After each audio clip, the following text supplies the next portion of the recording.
O Senhor esteja convosco.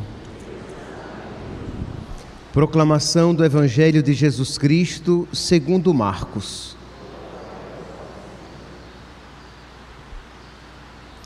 Alguns dias depois, Jesus entrou de novo em Cafarnaum. Logo se espalhou a notícia de que ele estava em casa, e reuniram-se ali tantas pessoas que já não havia lugar nem mesmo diante da porta. E Jesus anunciava-lhes a palavra. Trouxeram-lhe então um paralítico, carregado por 4 homens. Mas não conseguindo chegar até Jesus por causa da multidão, abriram então o teto, bem em cima do lugar onde ele se encontrava. Por essa abertura, desceram a cama em que o paralítico estava deitado. Quando viu a fé daqueles homens, Jesus disse ao paralítico: Filho, os teus pecados estão perdoados. Ora, alguns mestres da lei que estavam ali sentados refletiam em seus corações: como este homem pode falar assim? Ele está blasfemando. Ninguém pode perdoar pecados a não ser Deus. Jesus percebeu logo o que eles estavam pensando no seu íntimo e disse: Por que pensais assim em vossos corações? O que é mais fácil? Dizer ao paralítico: os teus pecados estão perdoados? Ou dizer: levanta-te, pega a tua cama e anda? Pois bem, para que saibais que o Filho do Homem tem na terra poder de perdoar pecados, disse ele ao paralítico: eu te ordeno, levanta-te, pega a tua cama e vai para a tua casa. O paralítico então se levantou e, carregando a sua cama, saiu diante de todos. E ficaram todos admirados e louvavam a Deus, dizendo: nunca vimos uma coisa assim. Palavra da salvação.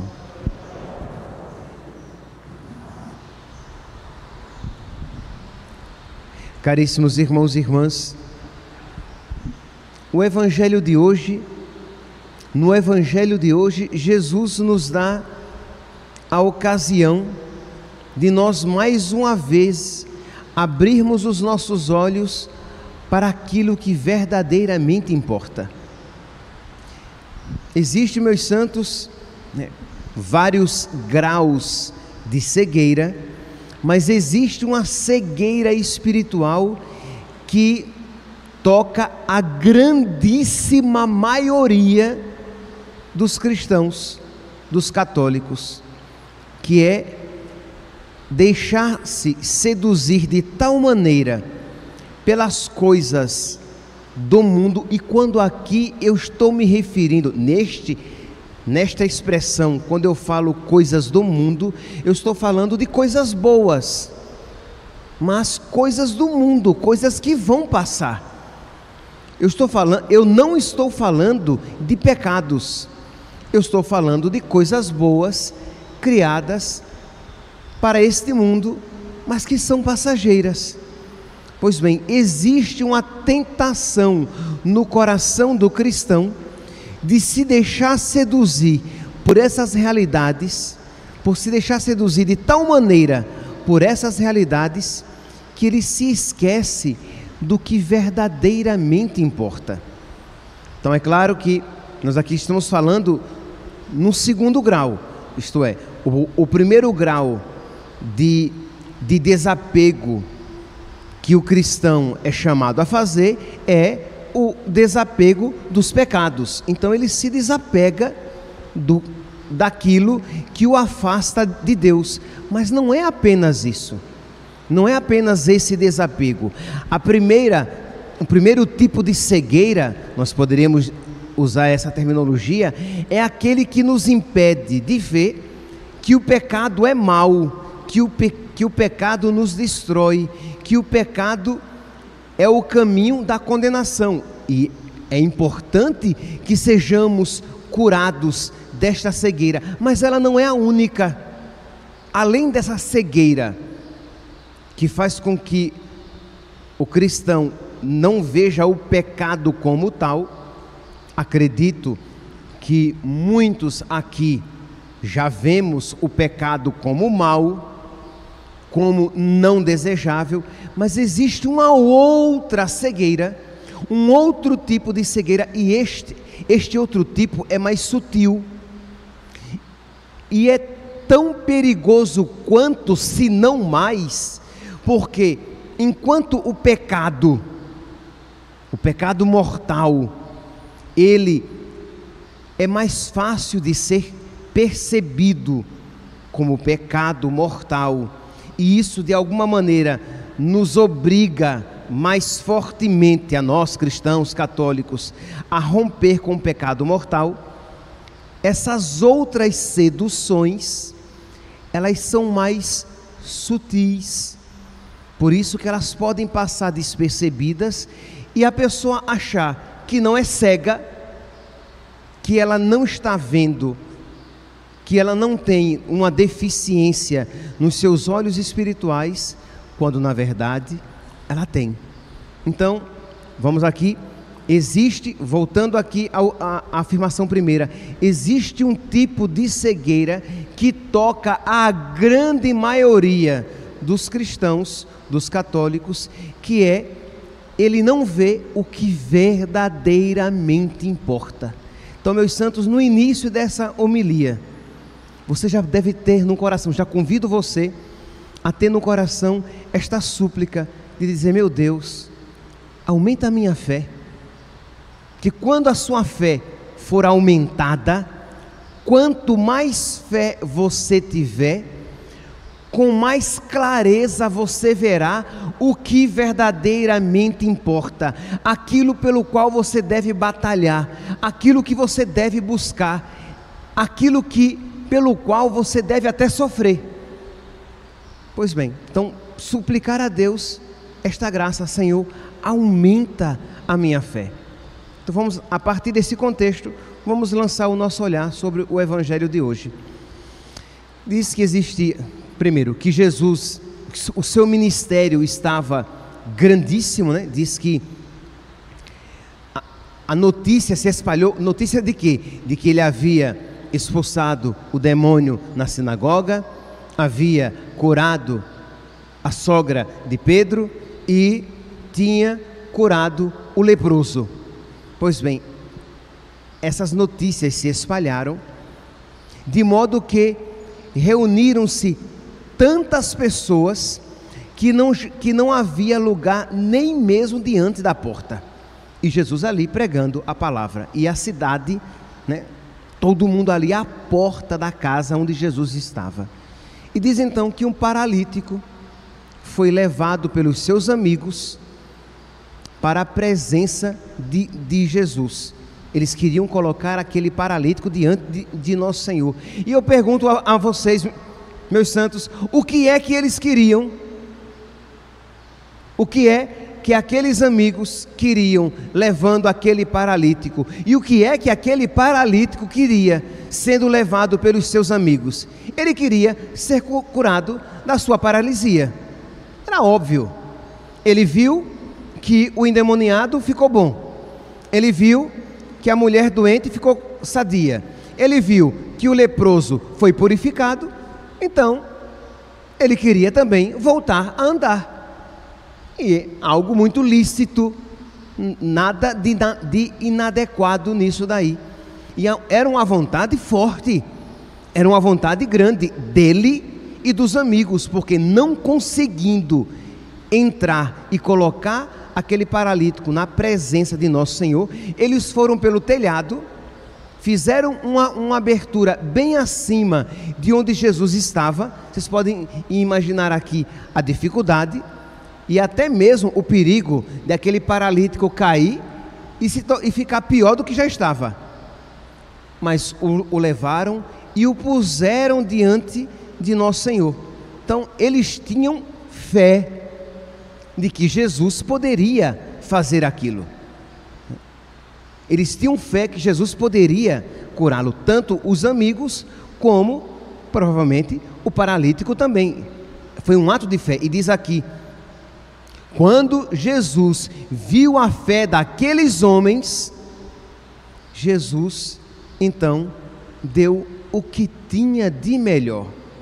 Mas Meus santos, não deixemos de perceber, provavelmente Jesus decepcionou aqueles homens, porque eles colocaram o paralítico lá e Jesus diz: filho, os teus pecados estão perdoados.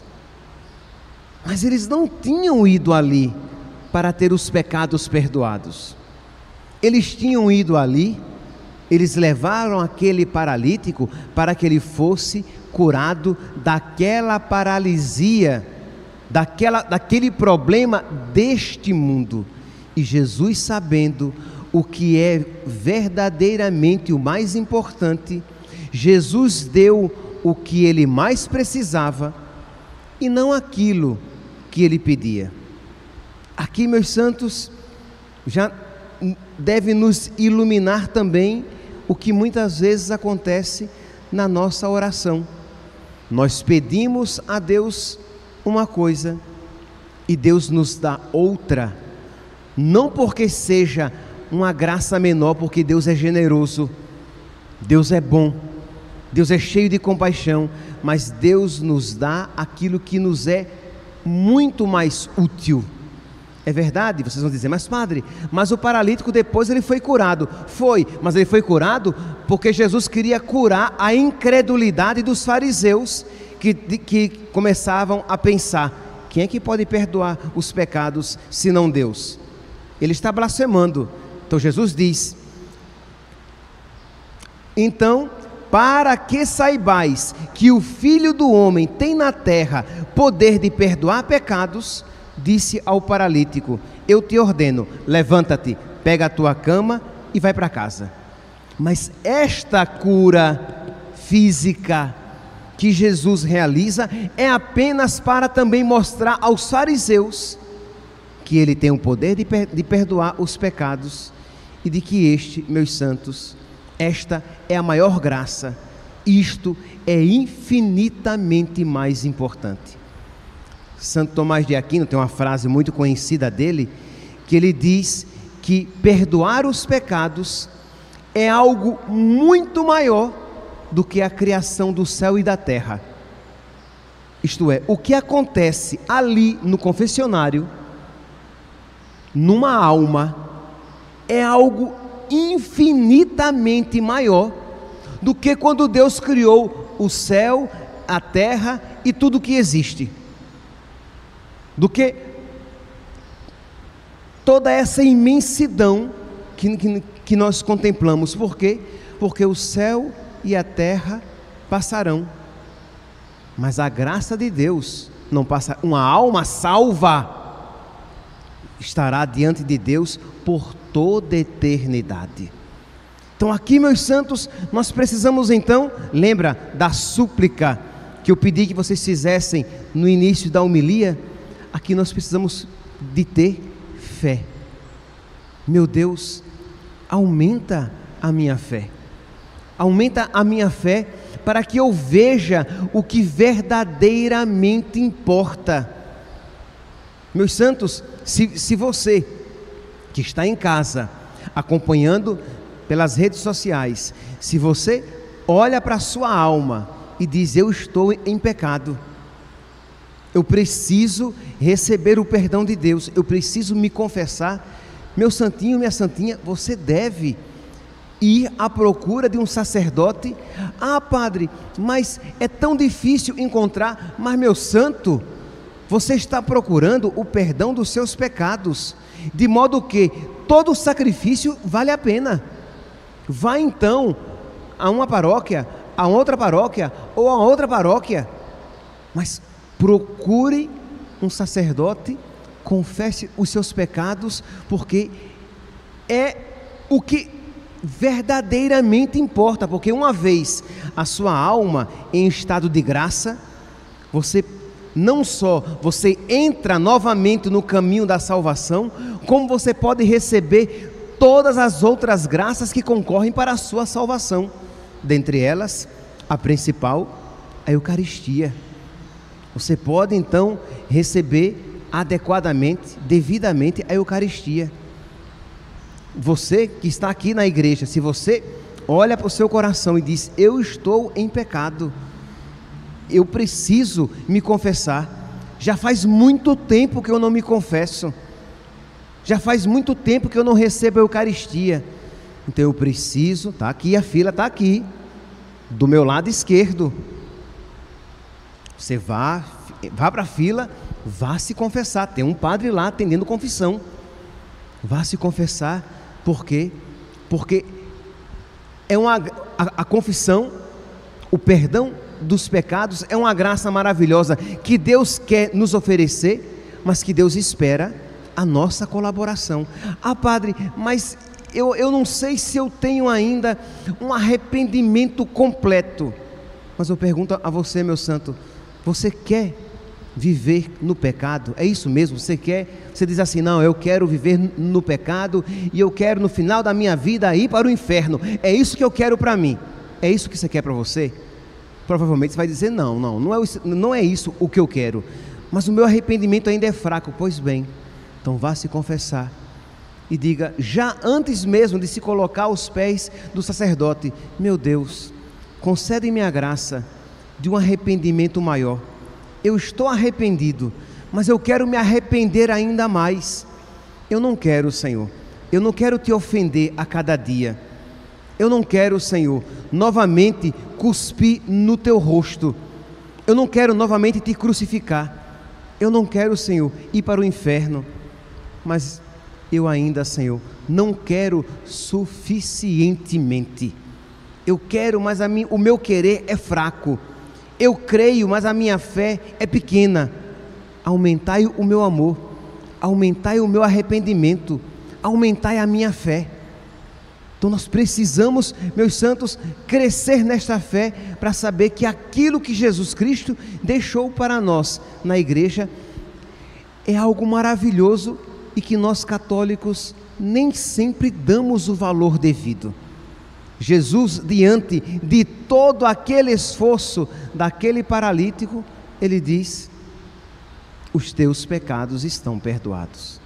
Meus irmãos, às vezes nós ligamos a televisão, nós vemos, às vezes até mesmo cristãos católicos, que supervalorizam, que colocam em primeiro lugar as graças temporais, e até mesmo vão à igreja procurando graças temporais. Estão com um problema, uma doença, estão com um problema financeiro, e aí vão à igreja, querem um casamento, sei lá, qual é a graça material, graça criada. A pessoa vai para a igreja pedindo isso, e nosso Senhor, misericordiosamente, Ele acolhe as nossas súplicas. Mas nós temos necessidades muito maiores e nem nos damos conta de apresentar diante de Deus. Às vezes um coração tão duro, tão pouco generoso para com Deus, às vezes numa vida de desperdício de tantas graças.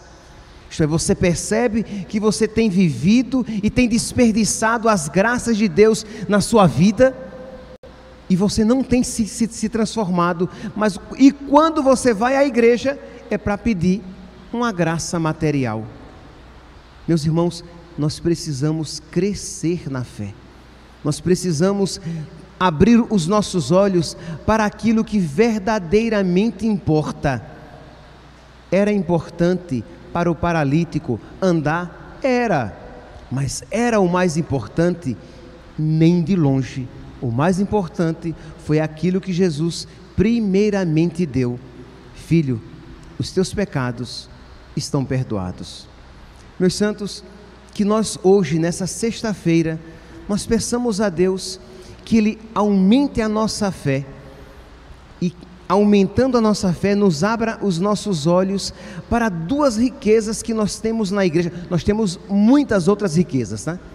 Mas duas riquezas que nós temos na igreja, e que isso, uma pessoa que crê nessas duas riquezas e sabe que elas são riquezas imensas, nunca abandonaria a igreja, nunca se tornaria um cristão que não fosse católico, nem abandonar o cristianismo, a confissão e a Eucaristia. Que maravilha!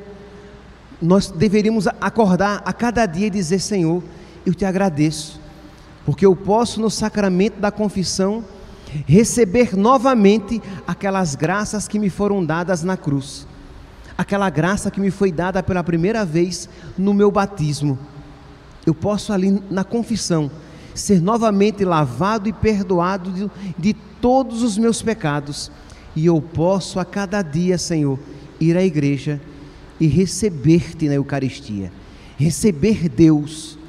Meus santos, nunca será muito sobre isso meditar, porque nós nunca neste mundo, nem no céu, nós compreenderemos o que é receber Jesus na Eucaristia, o que é poder, o que é uma criatura abrir a boca, dizer amém e receber Deus, aquele que tudo contém, está contido na nossa boca. Amém, e eu recebo Deus inteiro, corpo, sangue, alma e divindade. O que é uma alma em pecado mortal, em estado de inimizade, que se naquele momento morresse, para o inferno iria, quando ela se coloca, quando ela confessa os seus pecados, e ela debaixo da mão do sacerdote, ela ouve aquelas palavras: eu te absolvo dos teus pecados, em nome do Pai, do Filho e do Espírito Santo. Aquela pessoa que estava com a alma em inimizade, com a alma em trevas, que era propriedade de Satanás, ela volta, ela é novamente readquirida, ela é novamente redimida, ela volta a ser novamente propriedade de nosso Senhor. Nós não temos ideia do que isso significa, então meditemos sobre isso, peçamos a Deus: meu Deus, aumenta a minha fé, dá-me, meu Deus, cada vez mais uma fé católica, para que eu ame cada vez mais estas graças que me são concedidas, para que eu receba cada vez mais com devoção e piedade, para que eu me prepare cada vez mais, mas me preparar bem, direitinho, para a minha confissão, e entre na fila da comunhão com toda alegria e gratidão por poder receber Jesus Cristo. Que hoje, meus santos, peçamos a Deus que cure não uma paralisia, não uma cegueira meramente humana, mas que Ele abra os nossos olhos para o valor e a riqueza das realidades espirituais. Louvado seja nosso Senhor Jesus Cristo, para sempre seja louvado.